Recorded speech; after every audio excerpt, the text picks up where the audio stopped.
So this week I'm going to be speaking about what you can do when your tenant leaves the property midway through their tenancy.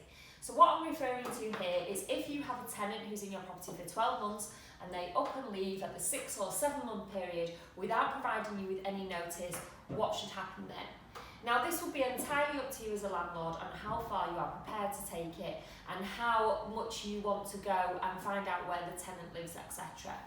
So my advice when this happens, if the tenant has left and they've left of their own accord and they've simply sent you a note saying, I've left the property, here are the keys, and you go in and there's no damage, then I would just get the property back on the market and get it relet and get somebody else in there. The reason for this is you can spend a lot of your time pursuing them through civil means, so i.e. you would have to take them to a civil court and pursue them for the loss of earnings to yourself in relation to your mortgage, and also because once they sign the tenancy agreement they're legally bound by the contract terms to pay for that period of time. But if they do leave, and they do leave some kind of disarray behind them and they've caused damage, then by all means, first of all, you need to use a professional service that can trace the tenant, and then you can pursue them legally and put a court injunction against them and take them to court for loss of earnings or for damages to the property.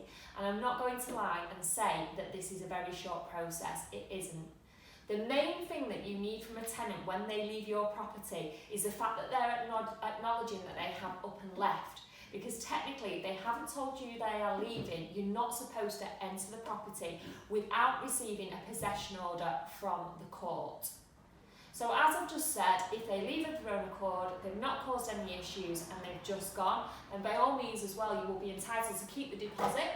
So if the deposit is a month's rent, then you can always claim that back from the deposit wherever you've protected it. Always claim that back from them to say that they haven't paid the rent and just move on.